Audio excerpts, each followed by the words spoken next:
That's a normal ritual of the committee. We invite or bring to the committee the entire economic team of the president to, among other things, speak to us about the document, that is the appropriation bill, giving us a detailed breakdown of the entire 15.19 trillion.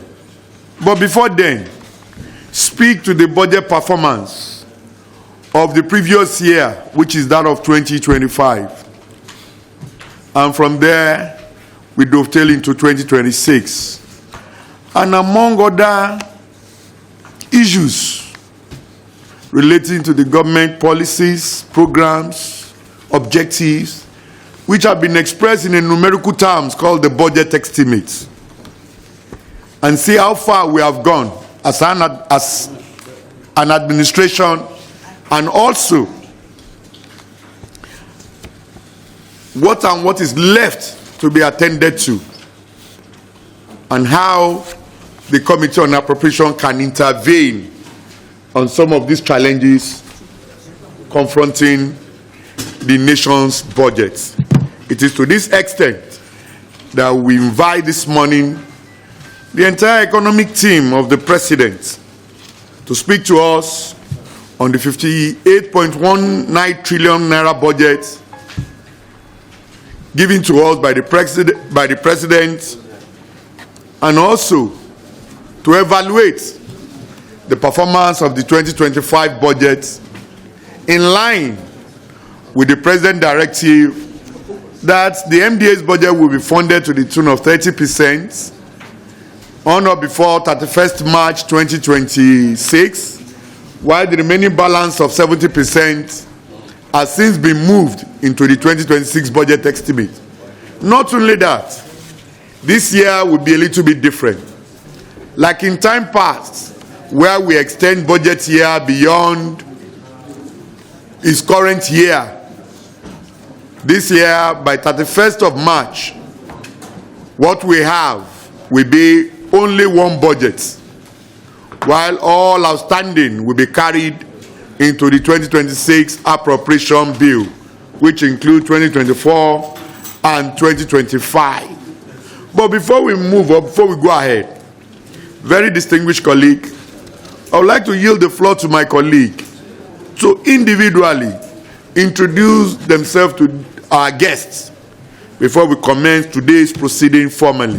Very distinguished colleague, as I've said earlier on in my opening remarks, while we are here, ordinarily, as I've said, usually this sitting takes place immediately after the presentation of the budget. But due to some ups and downs and non-availability of the economic team, we have to continue to postpone and postpone. Even this, the Honorable Minister is a member of the G24 countries finance ministers meeting, which took place yesterday and today. And I'm happy he can make it and is here before us live, at least to speak to us on this all-important document. But you see, on PAMSEC budget, your apology is not acceptable, because we are dealing with what we believe the DG budget should be here before any other person. So if you are now asking us to give him 2 minutes, I want to say that that is an insult to the Senate, because this sitting, we have postponed it more than 5 times. First is the National Economic Summit. Second is due to one reason or the other to travel out. And this time around again, excuse that we should give him the next 2 minutes. We frown at that. We see it as a sign of disrespect and not respecting the institution. It's unfair. And when he comes in, I think we'll tell him to his face. Yeah, we are not happy. He's aware of this meeting. We got confirmation. We were in his office personally yesterday. And we got confirmation, and we give him the time this meeting will commence. So it's not acceptable to us. Yes, very distinguished colleague. I think it is only right and proper for us to yield the floor to the Honorable Minister of Finance and the Coordinating Minister of the Economy to speak to us directly on the 58.19 trillion budget, 1. 2, the budget performance for 2025, 2, economic policies of the government, which you believe these budgets of 2026 will address. 3, 4, speak to us about what you feel about this current budget of 58.19 trillion. Is it achievable budget? Revenue of 30 trillion. What is your take on that? And lastly, the expenditure of this year's budget. How do you view it? Transferring of 70% of 2025 budget to 2026, and also making provision for additional expenditure of new projects coming on board. All these and more, we'd like you to shed more light and speak to us in details about your own perspective and position concerning the 2026 budget. You have the floor, please go ahead. Where are they? And the Accountant General of the Federation. While we make inquiries, I definitely apologize. Oft postponed meeting that we're having today. Please accept our Are they giving us an option for us to suspend their budgets as a ministry or as an agency of the government for refusing to appear before the Senate for an hearing that will have taken place more than 3 weeks ago?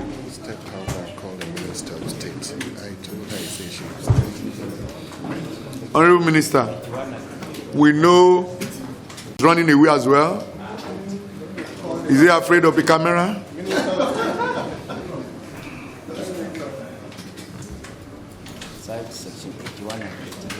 Please, give me the Constitution.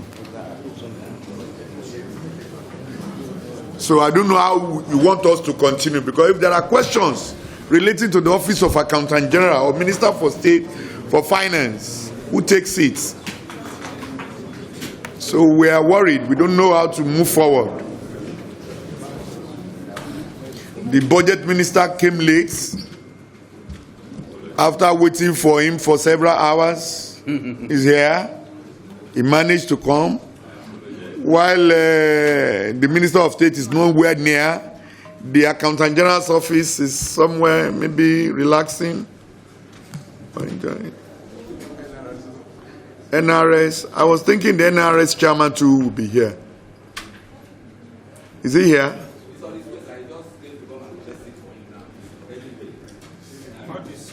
Okay. Yes, while waiting for other relevant agencies or members of the economic team to join us, Honorable Minister of Finance, please go ahead and address the committee. Thank you very much. The administration's broader economic strategy, as you know, is anchored on a 3-phase program and strategy of market correction, stabilization, and growth acceleration, with the aim of getting to 7% per annum growth, which is the level at which we believe that at least 30% of GDP will be invested, and that will help to grow the economy at a level which millions of Nigerians will be lifted out of poverty. So that's the prioritization, is to attract significant private investment through well-structured PPPs, public asset optimization, and enhanced domestic resource mobilization. And as you are probably aware, the medium-term goal is 18% of GDP, tax revenue as 18% of GDP.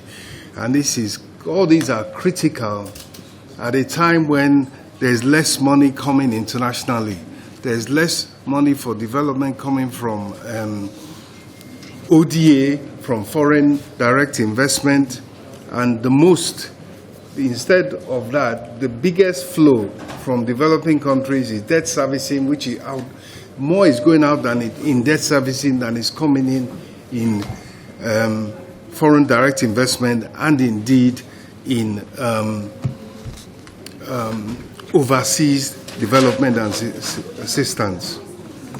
So throughout this journey, Mr. President has provided strategic oversight, and the latest of his successes is $20 billion investment by Shell. So that's the direction of travel. And I'd just like to point out one or two other things. One is that recall that before the administration of President Bola Ahmed Tinubu, GCFR, we relied heavily on ways and means to finance large fiscal deficits. And it's important to note that due to the impact of the weakening Naira, when the subsidy was removed in May 2023, it did not immediately yield the expected benefits because the pump price of PMS was at fixed levels till 2024.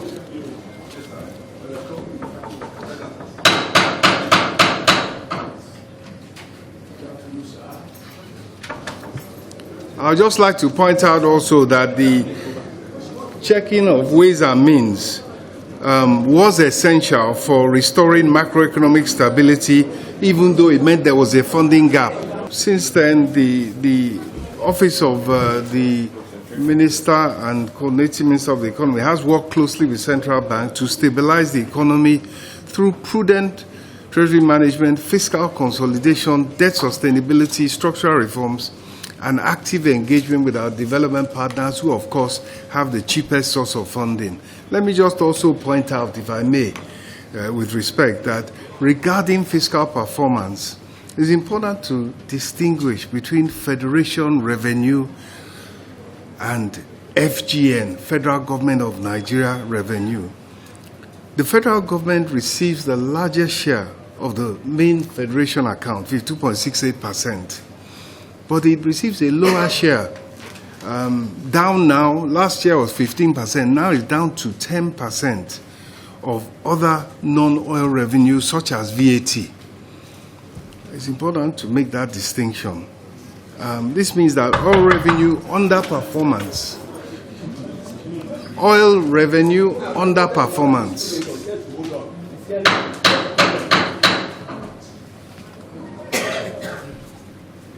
In 2024 and 2025 impacted on the federal government more severely than the states and local governments, than the subnationals, because the oil revenue goes straight to federation account, whereas the other items in federation account are lopsidedly allocated. So in 2024, the Federation achieved 100% performance with actual revenue of 27.84 trillion naira. And this 100% revenue, Federation, the Federation achieved 100%. Revenue. Yes, Federation. This outcome was driven by non-oil revenue performance, as oil and gas significantly underperformed. Oil and gas revenue underperformed, so it was non-oil, and we have pointed out the non-oil favors subnationals. In 2025, the overall revenue performance stood at, and I say this in the absence of my colleagues like the Director of Budget and even the Chairman NIRS. 50. When you use the word non-oil, favor the subnational, only the price aspect of it favors the subnational. So we should keep that in mind. Okay. Okay.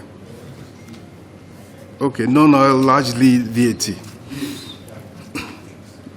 So in 2025, revenue performance of the Federation was 53%, with actual revenue of 35.46 trillion, compared to the budgeted 67.43 trillion. And oil and gas performance was 18.92%. So that's giving us the narrative of where the revenue is perhaps lacking. Despite the weak oil and gas revenue, Federation revenue improved between 2024 and 2025 at 27.4% to reach 35.46 trillion naira. As I said, this was driven by non-oil growth, but also exchange rate gains and also enhanced non-oil revenue collection. The federal government aggregate revenue has grown over the last 3 years, and it was 22 trillion as of November 2025. However, these increases are largely nominal and reflect exchange rate gains and improved administrative efficiency, especially in the non-oil sector. Federal government aggregate performance for 2024, as I said, stood at 81%. Federal government with 20.98 trillion naira as against projected the 20.98 as opposed to 25.88. So there was a 5 trillion naira shortfall in 2024. Debt service obligations exceeded the budget by approximately 4 trillion naira, rising to 12.63 trillion naira. And this was driven by higher domestic treasury bill rates. So the interest rate on treasury bills that we made was 8%, and it rose as high as 24%. As well as the fact that there was interest rate adjustment and also the exchange rate. So the dollar value of the dollar value of the debt in naira went up, but also in naira terms, the debt servicing was higher because when we translate it to naira, you have a higher figure because of the exchange rate factor. The MDA's capital expenditure underperformed significantly, only achieving 51.8%, as against that is 5.8 trillion as opposed to 11.2 trillion. So there was a shortfall of 6 trillion naira. When we combine the revenue shortfall and the excess debt service versus budgeted amounts, the government faced an overall funding gap of about 9 trillion naira, necessitating the prioritization of essential obligations, pensions, salaries, statutory transfers. As of November 2025, federal government of Nigeria revenue performance was, and this is November, not, I think by the time the budget was presented, it was presented with September figures. So these are updated figures, which, as I said, Director Budget and even Accountant General can corroborate. So with prorated projected revenue of 37.13 trillion naira, an actual receipt of 22. So there was again a shortfall of about 5 trillion, 15 trillion. Yes, as of November. As of November, there was 59 point. The 22 trillion you mentioned, is it as of September or as of November? It's an updated figure. Yes, updated figure. And the shortfall, as we've identified, largely from underperformance of oil and gas revenue. Mr. Chairman, you had mentioned, you made a comment regarding the veracity of oil and gas revenue. So I'm sure that is a point which we will return to when, in particular, Nigerian Revenue Service, which is in charge of collecting it, arrives. So, oil and gas revenue achieved 36.9% performance. On the expenditure side in 25, on the expenditure side, as at November 2025, spending stood at 85%. The MDA's capital budget performed at 23.74%. As at 25? Yes. Debt service exceeded the budgeted 1.4 trillion, it exceeded the budget by 1.4 trillion. And as we know, the issue of debt service, it's one of those obligatory, and you yourself, distinguished chairman, you were on air pointing out the importance and the critical nature of meeting debt service obligations just a couple of days ago. So, by 1.4 trillion naira. So, with significant shortfalls in actual revenue versus budget, cash receipts by federal government of Nigeria from revenue sources and new borrowings in 2025 barely covered the recurring expenditure and thereby constraining the ability to fund capital.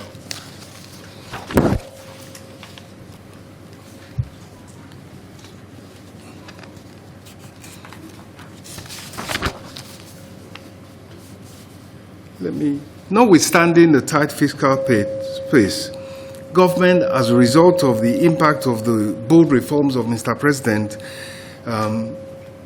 and the expected lag in resulting benefits, funded a number of intervention packages to cushion the impact on households and businesses, ranging from wage awards and then eventually wage increases, and direct transfers. Direct transfers have been given to nearly 10 million households, or 9 million households as of now.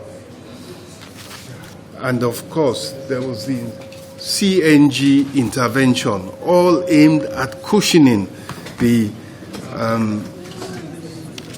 spike in the cost of living. Let me also address the issue of contractors' liabilities, which is part of the scenario of 2025.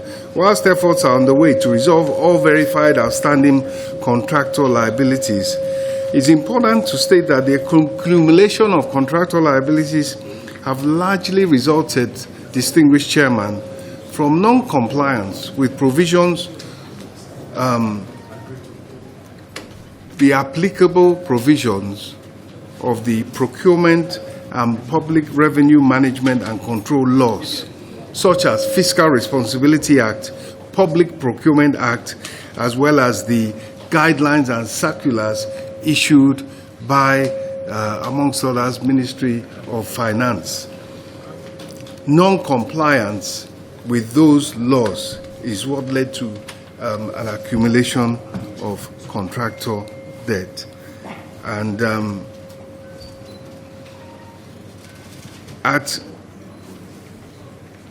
in finalizing the 2026 budget based on performance of oil and non-oil revenue versus budget amount, it's critical to review the reasons for the wide disparity so that we can ensure that all efforts are directed at achieving the stated oil and gas revenue, so that once the revenue for particularly the oil and gas projections is met, the federal government portion of the federation account will be buoyant enough to assist in having a small, not having a large gap, as we have witnessed, between the oil and gas revenue and between the budgeted revenue of the federal government and the actual, which is based on disparity in oil and gas revenues.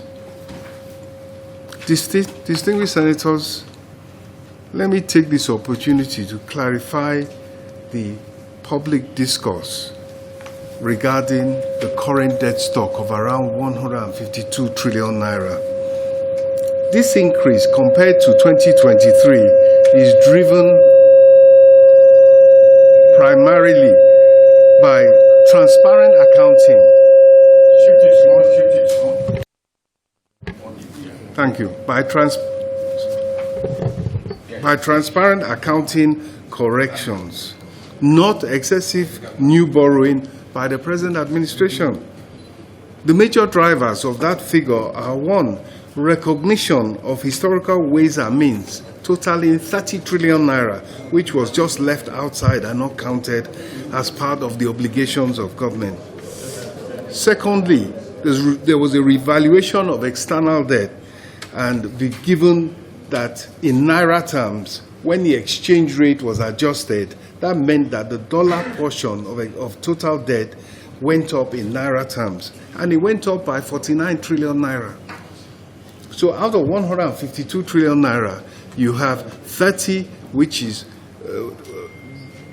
brought into the books, which was left out of the books, and you have another 49, which was just an adjustment, not from new borrowing, but from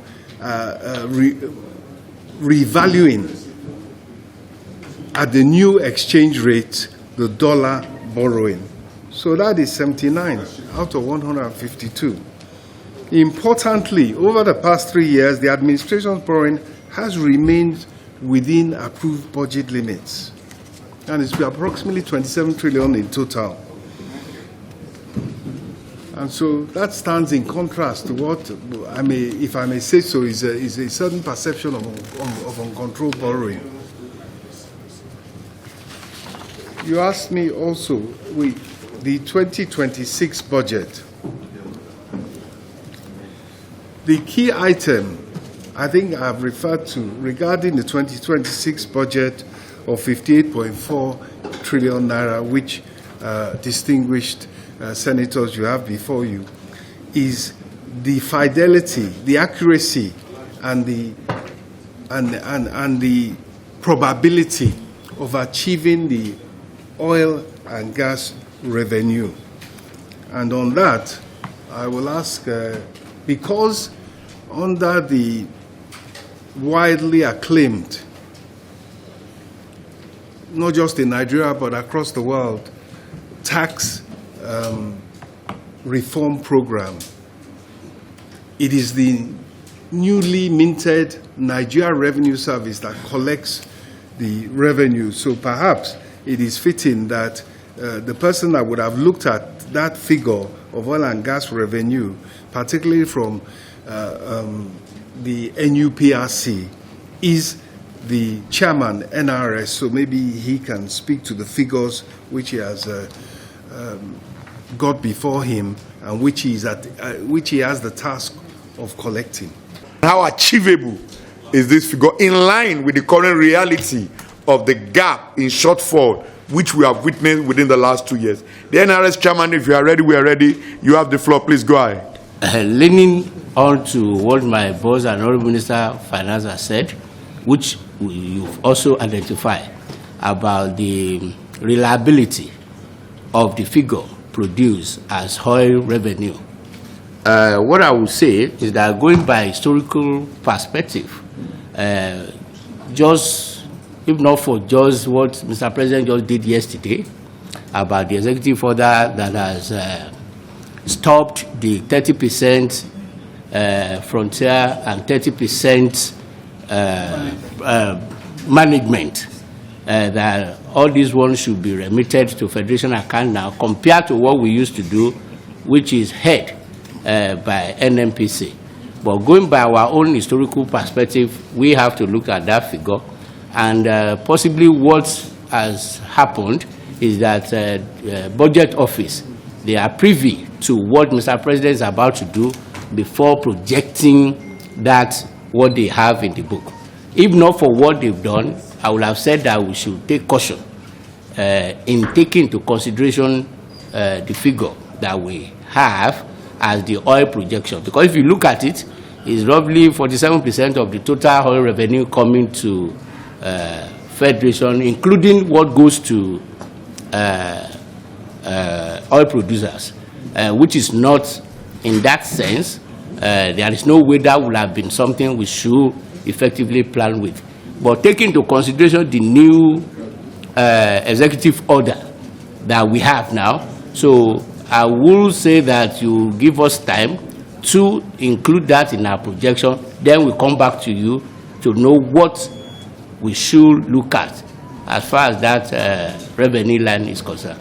So whatever that we put there as non-oil revenue is what is within our hand, within our capacity and with the leadership of the CMEs and all the economic team, I think the projection for that non-oil revenue is achievable, and we stand by it and going by what with your help. With your help, we will do. But don't forget that Mr. President's focus is not to overtax; it's just to tax rightly, and that is our position. So we have the process to increase the compliance, to widen the tax base, and take into consideration the new tax law that has come to being.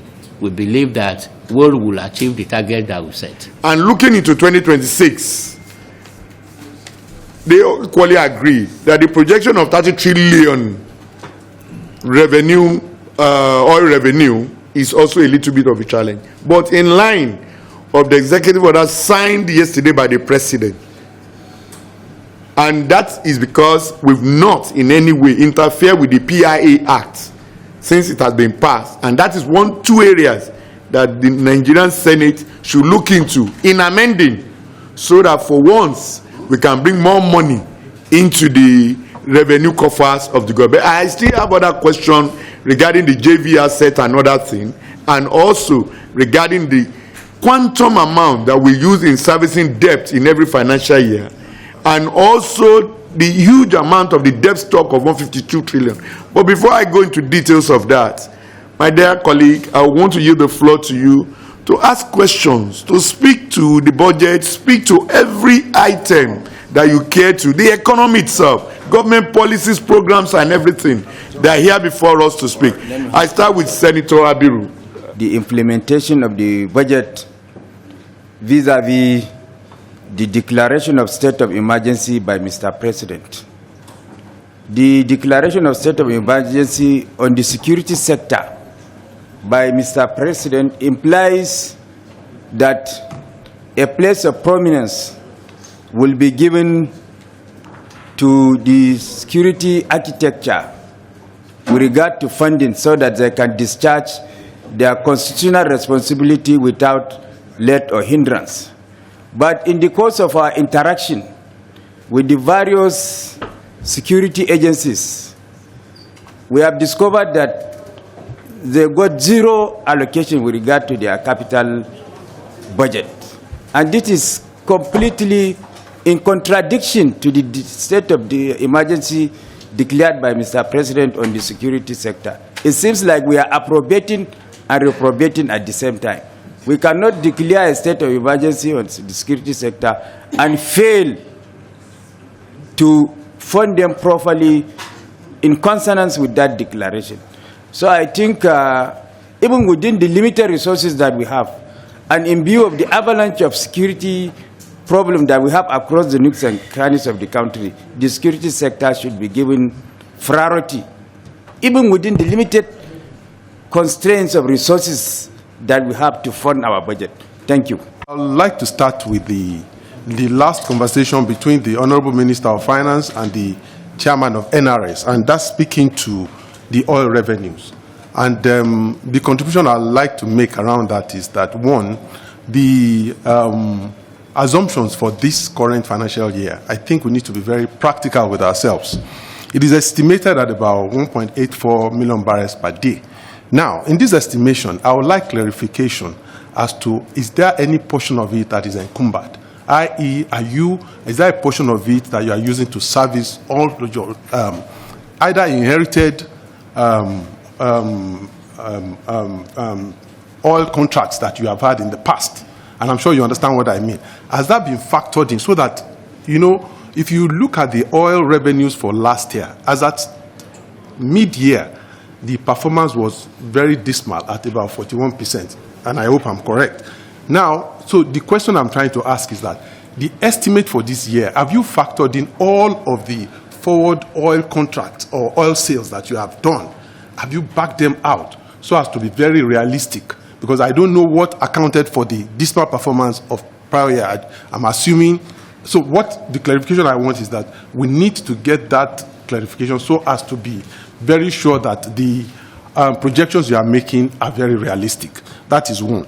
Then two is that in all of this, a in the area of debt service, we all know, whether there are past debt obligation, it is what it is today.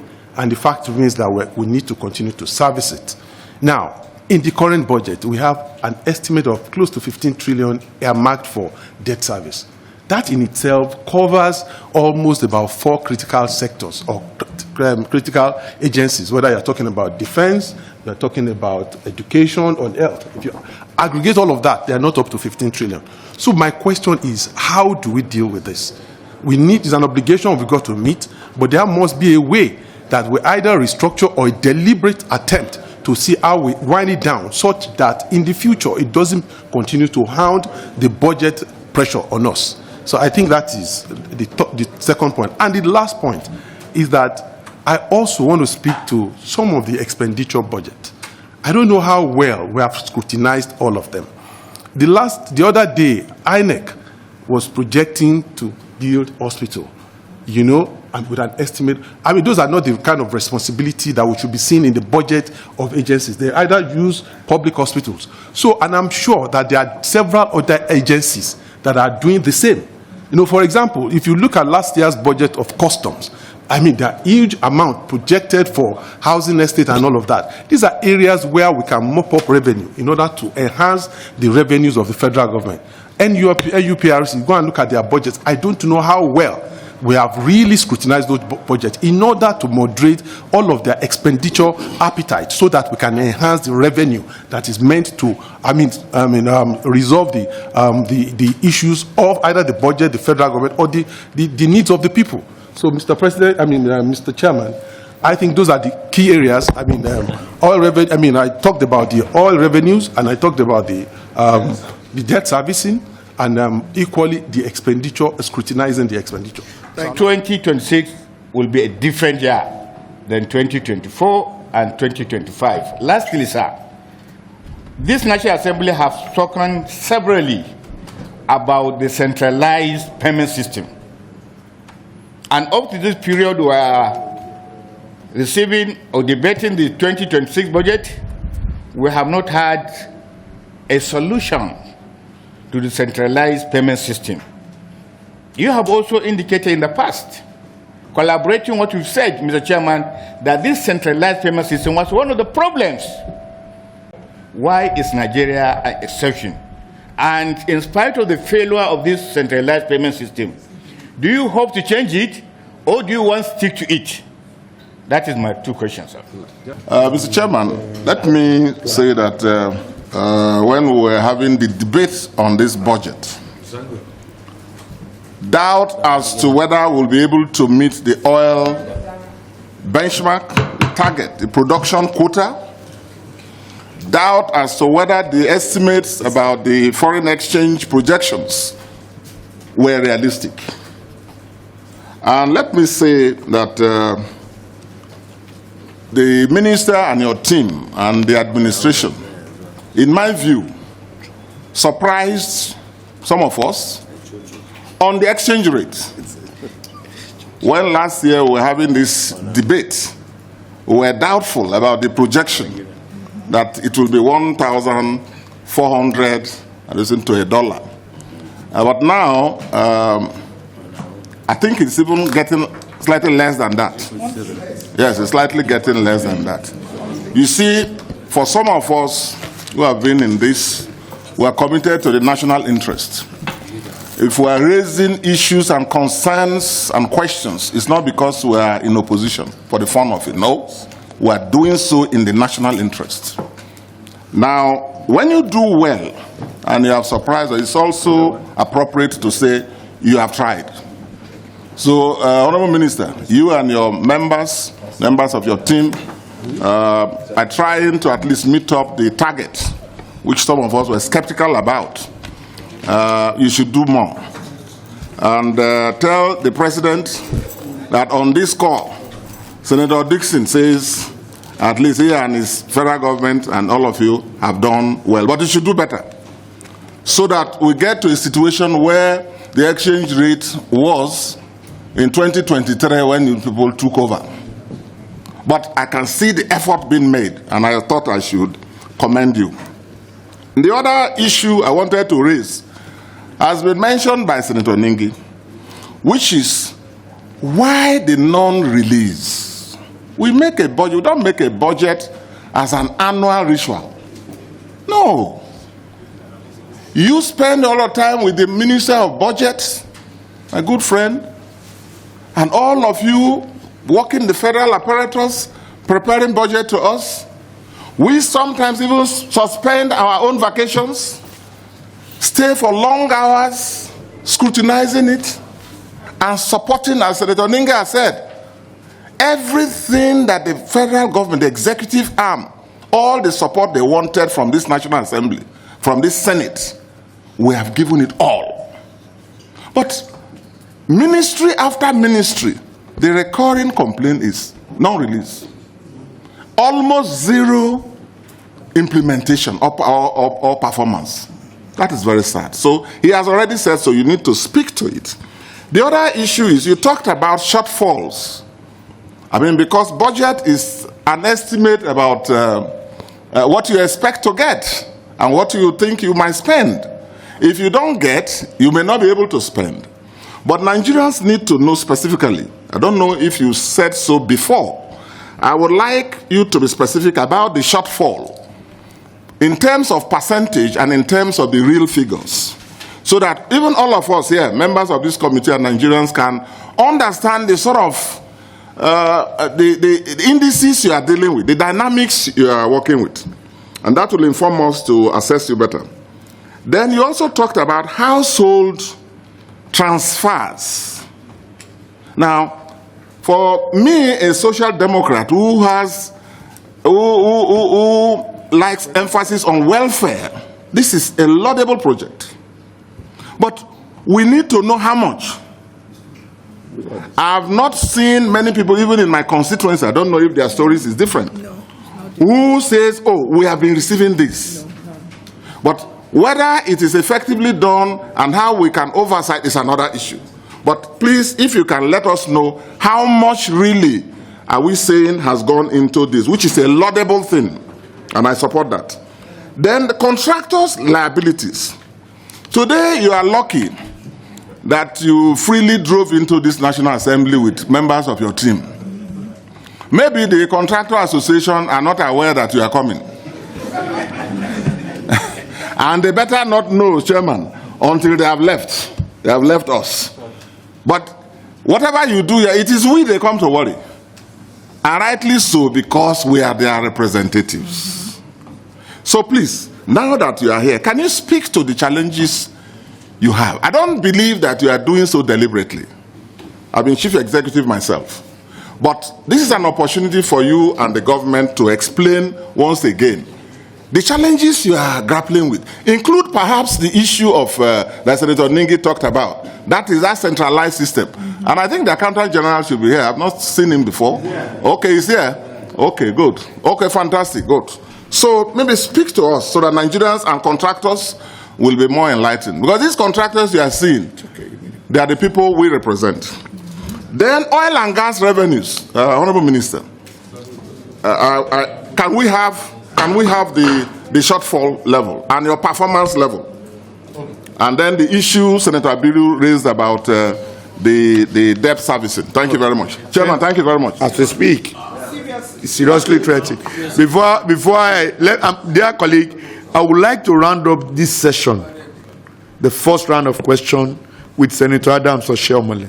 I'm coming, sir. After which I will start another round of questions. Please. So that after Senator Adams or Sheomole, we'll go back to the economic team to respond to the first set of questions, then we'll take the second round of questions.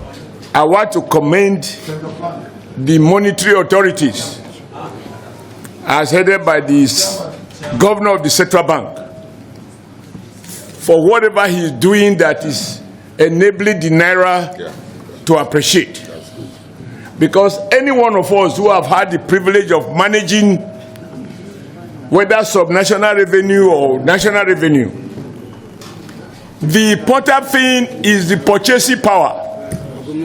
So if you budget to spend, let me simplify, 100 million to buy water, because the exchange rate is 1,700 or 2,000. If it has come down now to 1,300, you can purchase the water without, you can purchase that same bottle of water maybe at 70 naira. So we shouldn't be carried away by paper money illusion. It's about the purchasing power. Yeah. Therefore, for me, we shouldn't bother ourselves about whether naira is appreciating or depreciating. It is not just a factor of the numbers, it's about what it was meant to achieve. That said, so I commend the CBA governor, and I hope the National Assembly should continue to encourage him to sustain whatever tools he's deploying, so that the naira can continue to appreciate and the quality of life will be better, inflation will come down, and this government will have a much more mass-based support. That said, when the minister said, Mr. Chairman, sir, that the debt servicing turned out to be higher than was expected, I had a problem with that. Because by the time you are doing the budget, you know how much you owe, and you know the cost of servicing these debts. So how could you have a shock such that what you thought you would pay to service debts came short of, and so you spent more than was projected? That doesn't readily, it's not self-explanatory, because debts are what you have incurred before. You know the profile. You know who you are credited to, whether it's in naira, in dollar, or euro, and therefore it is reasonable to have 100% appreciation of your debt obligation. The question for us is not whether you should service those debts, but how could you have made error in terms of if I borrow 100 naira from chairman, 200 naira from the computer expert, so they told me, even though he has no network, and so on and so forth. If I'm going to calculate how to pay, but I know what I owe each of them, whether in foreign or local currency, and then I can do correct projection. So how could you have underestimated this? 2, I think what we are dealing with now, in whatever way it is put by my distinguished colleagues, is serious issues of trust. And once trust is broken, at the heart of anything is trust, because there's always be a gap between when you make a decision and it attracts support and when you have to translate it. Now, Mr. Chairman, if you go through the high side of the Senate, recorded contributions by senators, including the chairman of appropriation, you had repeatedly told us, and the senators were unanimous, that every borrowing, let me talk slowly, every borrowing should be used only for capital project. I can bring back those minutes and you will see that was the argument put to us when you proposed to borrow. And on that basis, we approved on the understanding that when we are paying back, our children will see the capital project for which this money was borrowed. The money should never be used for recorded expenditure. I know we made that as a condition for approval of all the loans or bonds or whatever is it that you requested for to meet your obligation. As it stands, you have borrowed those money, and yet the evidence from all the FDAs is that those capital projects did not benefit from the borrowing. Why is it so? 1 more minute, sir. 1 more minute, sir. Okay, sir. Thank you. Did it allow so that me and you will belong to the same club of short people who pity me small. 1 minute more, sir. Now, I ask a question, Mr. Chairman. Yes, sir. Let me report myself. I asked this question to a wrong person. That is the Accountant General, who is having another mini conference now, and he may not be able to listen to me. I ask, sir, not a matter of arrogance. I have had the honor and privilege of being a chief executive of a subnational. When revenue falls short of my expectation, I reorder my priorities. That is natural. Now, from all that we had, at least all the committees that I attended, the recorded expenditure, most of them perform at 90%. Yeah. And that includes travels, foreign travels, local travels, training of doubtful value. I remember I asked somebody, you train people to carry out specific assignment for your ministry, some of which has to do with capital projects. Now that those capital projects were not done, what is the purpose of the training? What did you now use the skill to do? Which means a huge overhead was maintained, and the job they were meant to use those skills to translate did not perform. I would have thought, and I will need your answer on this, if revenue fall, why can't you reduce your recorded commitment and rechannel to capital project? Because the entry point for the masses is those roads that you are doing, those hospitals you are funding, those schools that you are supporting, and all of that. Okay. So, just last one. Please have mercy on me. Some things we give. And Accountant General was always there. That was the day I asked, who is this angel that can do the job that other non-angels were doing before? On that occasion, you said, by 31st December, some of these things will be done, the capital projects. Then you shift the goalpost to 31st. Now, I heard you saying the capital project performed 20-something of 50%, but all the ABAs, including service chiefs, they tell us this is not the case. So I think we need to have a frank talk. We are in the room, we are in the country. Like has been said, not Dixie only made a mistake when he said it's a progressive. You are the conservatives, that you are PDP. We are the progressives. Thank you. So we are committed to public welfare. You only came to pretend to join us. Distinguished colleagues. So thank you, Chairman. Senators, members of this committee, thank you very much. Number one, the Vice Chairman, distinguished Vice Chairman. Of course, we all agree with you that there was a state of emergency on security, and security is to be prioritized. There was spending on security. There was spending from Federation account. Vice Chairman, even yesterday, I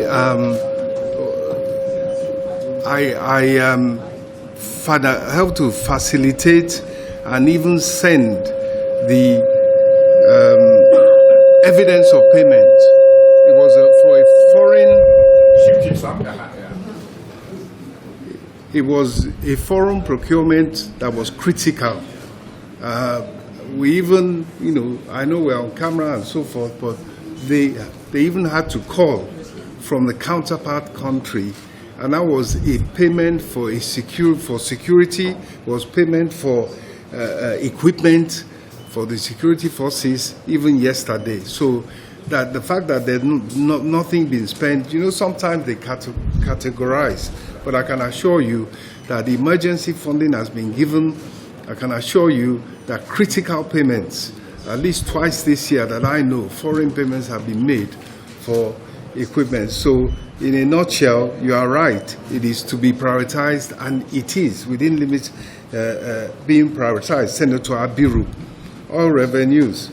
I think what the budget authorities call the 1.84 million barrels per day is a stretch target.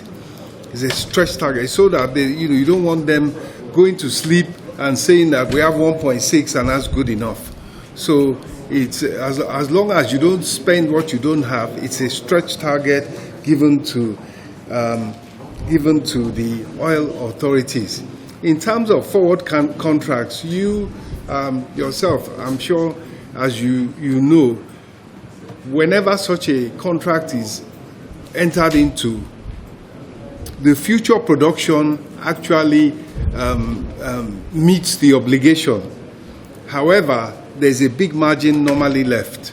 So we're not in a situation where we will look at 1.84 million barrels per day and say so much of it is actually not going to come to the Federation account. The actual figures change per day, and we would need NNPC to tell us what they had committed. But I know, for example, that generally, if you have a resource that is in the ground, it's better to sell it even while it's in the ground, or even contract it forward, so that you don't end up like Botswana. Botswana has diamonds in the ground. They're now worth half of what they were before. I'll come back to you on that rather than guessing what NNPC have done. Then Senator Abiru, on debt service, and I think maybe I can take care of Senator Oshomole's issue on debt service as well. We have just come from the G24 opening session, and we broke to come here. We are chairing, Nigeria is chairing, so it's not just that, it's the technical, TGM, the technical group meeting of the G24. And the number one topic, and we have experts, global experts from around the world, even somebody who was my manager when I was at the World Bank. And the number one topic is that not so much is debt sustainability. And why? Because of the pricing. It is not that the debt to GDP ratio is too high or is not in line with the fiscal responsibility or with. It's not that it's not in line with the regulations. It is that the pricing, the interest rate that the developing country as a whole are forced to pay in the international market is where the difficulty comes from.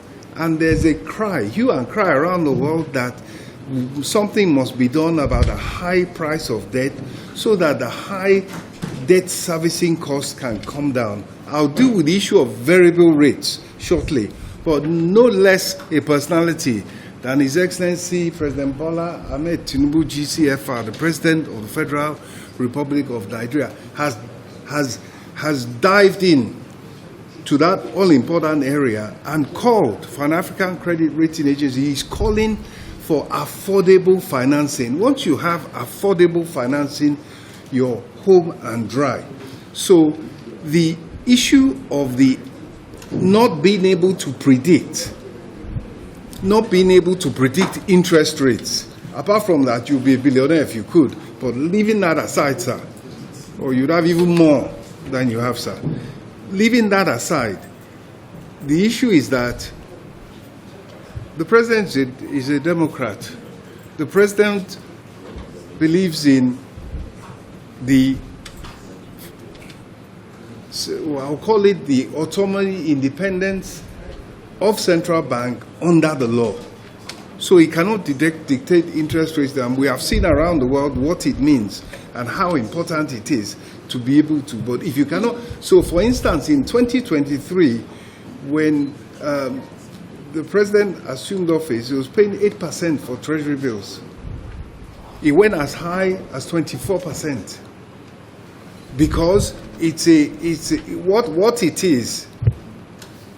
The stability, the appreciation of the exchange rate is directly related to being able to attract foreign exchange. And a large part of being able to attract foreign exchange is giving them the price they want.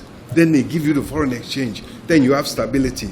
So what we've gained on the monetary side, you have to pay for on the fiscal side, because you have to now prioritize. Otherwise, the whole thing unravels. The reason why they gave you the dollars is because you're giving them that interest rate amongst other factors. If you don't give them that interest rate, then they will move the dollars, the exchange rate will move. So that's the mechanism. And so that's the reason why we have to prioritize debt service and why we cannot predict it. Thank you. The capital, borrowing for capital, of course, we are going to borrow for capital. It goes without saying. And you know, sometimes what I would say, distinguish them as much as possible, that is a dictum we try to stick to. I will explain. There was a borrowing for capital approved, which is part of what you are saying. which was directly to go to certain capital projects. There's an explanation for that, which belongs, I think, in a smaller gathering of why something was committed and it hasn't arrived yet. It was committed for, you gave permission to a certain borrowing for a certain purpose, and it should be used for that purpose. I agree 100%, and when given the chance, I'll give explanation. Senator Ningi, the economy is growing. The economy is growing at 4%. Inflation is down. The exchange rate is stable. Reserves are up. We are attracting investment. Shell has just come with $20 billion. We are hoping for non-oil investment, and we're looking, as well as oil, and we're looking in no distant future to be able to announce even others that are investing. Dangote is investing, is part of it. And those investments help us to limit what the government has to do. You know, we want 30% of GDP to be put into investments. That will grow the economy at about 7% per annum. Okay. That will bring down poverty. However, of that 30%, the more the private sector brings, the less the government has to bring. And you know very well, there are investments which are being made by government, which perhaps the private sector can also substitute. Infrastructure, airports, ports, even toll roads, and so on and so forth.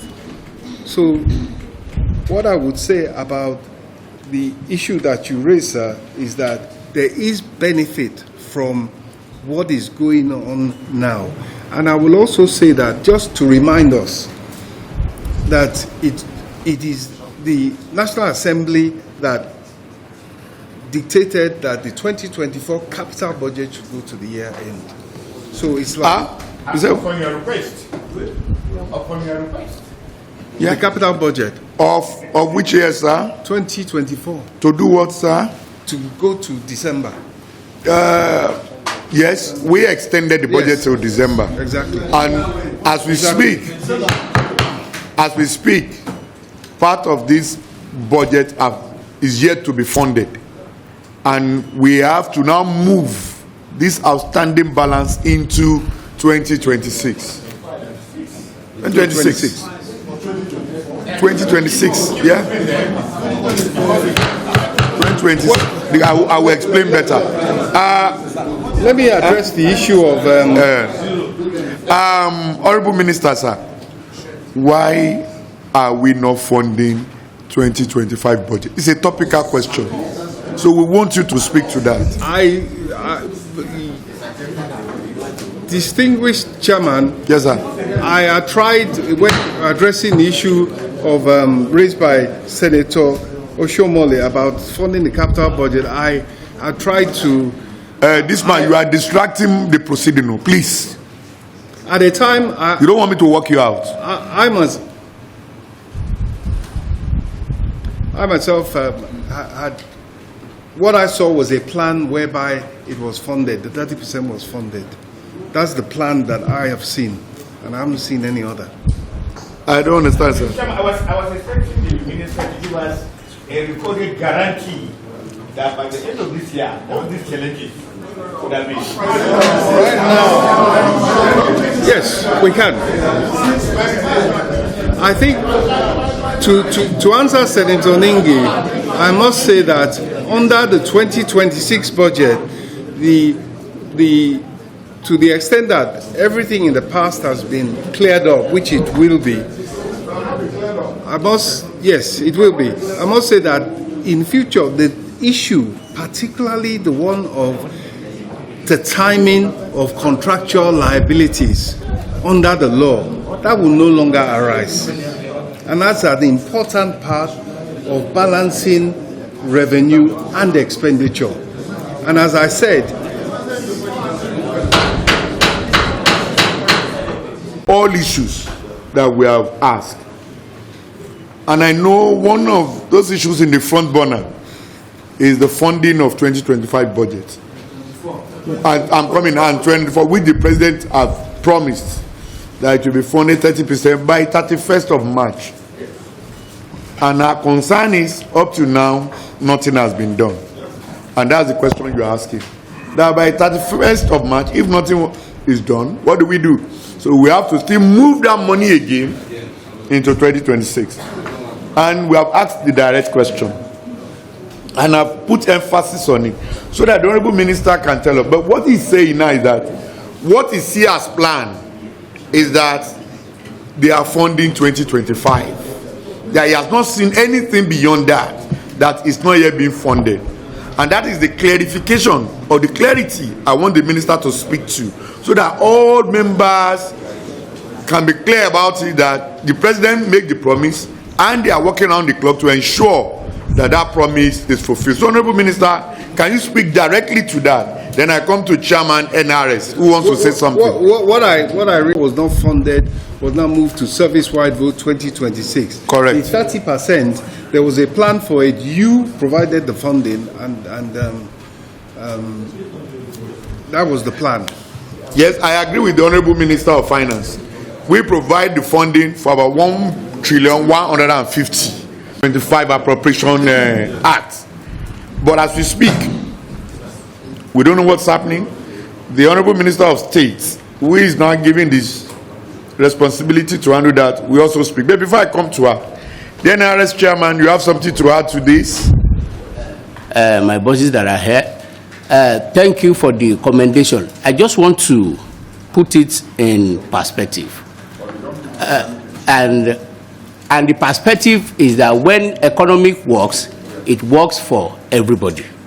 And that is what we've seen. It's just as a result of the reform being led by Mr. President that we have exchange rate down, we have inflation down, but the crux of the matter, which is what I hear from all conversation here, is that why is budget not being funded? And the answer is also in this room. It is what I think, by God's grace, we will correct this year. Budget funding comes from realistic budgets. And we need to understand that. And that is where we started from. And I've preached this. Budget efficiency is not in the quantum of the budget. It is in the amount you can carry out. And I will put it in perspective. If what we think we have is 10 naira, you told me that what you have this year is 10 naira, I will go and buy one cap, one shirt, one shoe, and one slippers.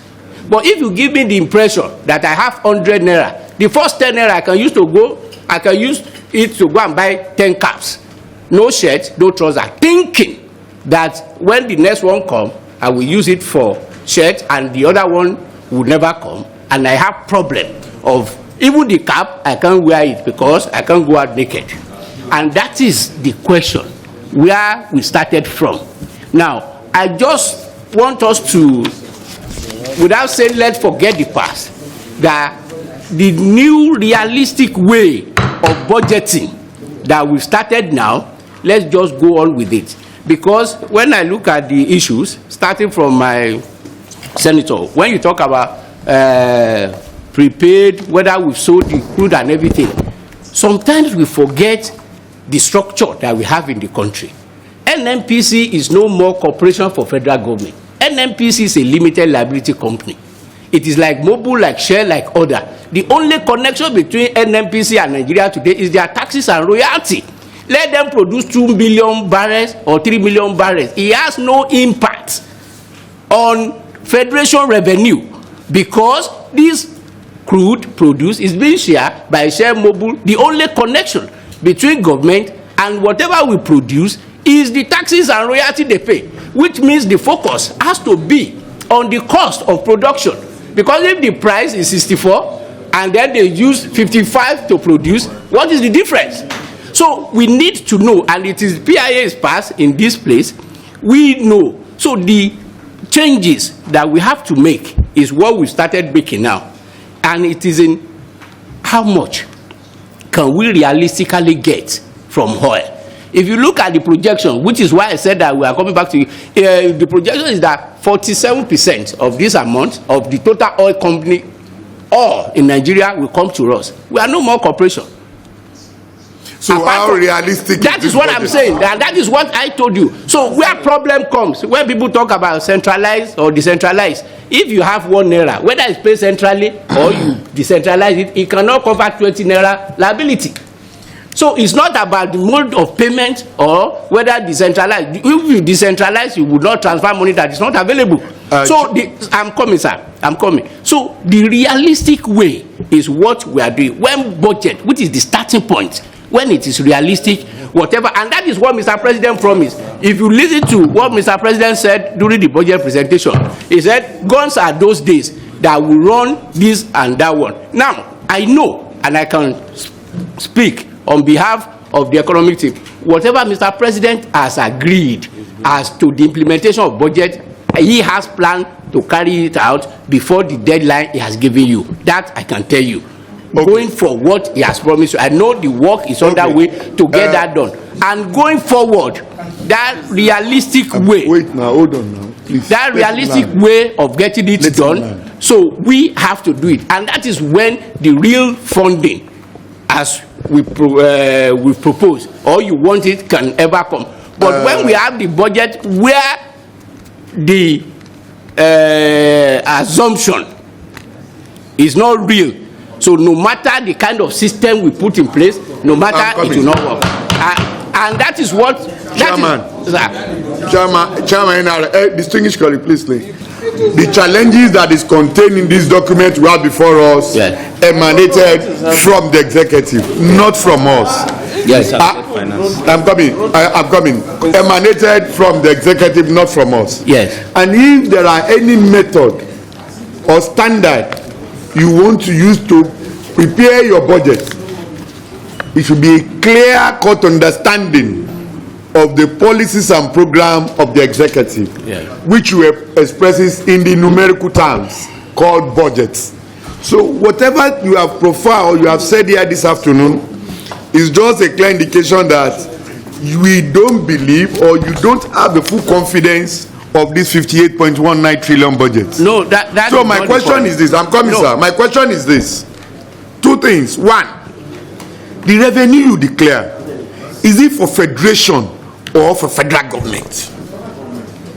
I'm coming. Is it for federation or for federal government?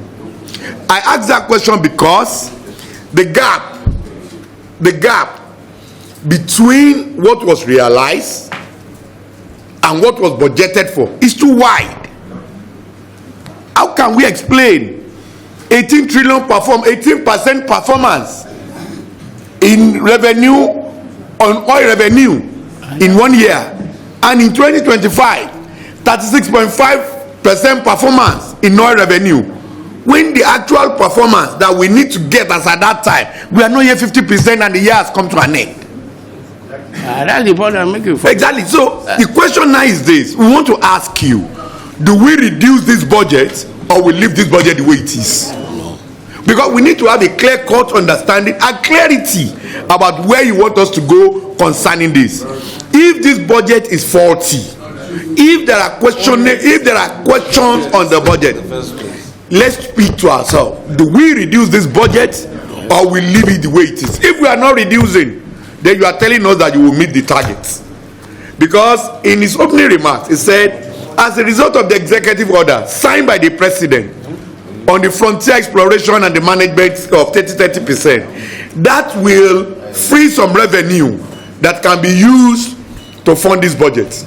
And in addition, our JV assets with NNPC, I don't know if there are provisions in this budget for such revenue also to come in line with Senator Abiru's position, that the cost of financing, our debt financing, is astronomical.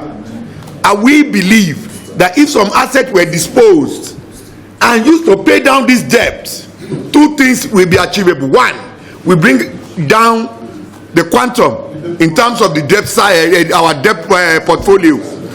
Two, whenever we are even going to borrow that money again, we will not be paying as much as we are paying now, for reasons that will be so obvious. So I don't know how we have decided to attack this debt stock of 152 trillion. But we want you to speak to us from the heart. Anything you want us to do regarding this document, you need to tell us. So, Honorable Minister of Finance, you want to seek clarity, or you want to say one or two things before I go back to my colleague? Senators, Okay, we'll do that now. let me begin by apologizing for coming late as well. I earlier put a call across to the chairman because we had to have a stakeholder engagement today with all the permanent secretaries and the accounting officers of all the MDAs. The purpose of the briefing was to tell them that we were ready to start making payments and that we needed all the MDAs to upload their cash plan and whatever warrants that they had not uploaded before. Can you hear me? Maybe if you put off your own. Okay.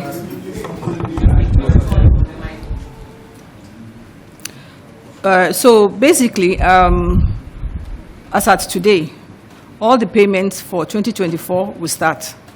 That's outstanding payments for the capital. 2024 starts today. Our GiveBiz platform is now back on. It was back on today. And we have made financial provisions to take care of it.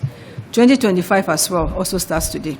However, for the 2025, we've given them up to Monday.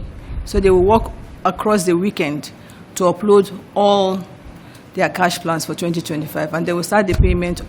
We are ready to start today, but I think the MDAs are not ready. So I think by Monday, we can start paying on the 2025. Honorable Minister, the MDAs are ready, you are not ready. No, I'm ready. No. We had a meeting today.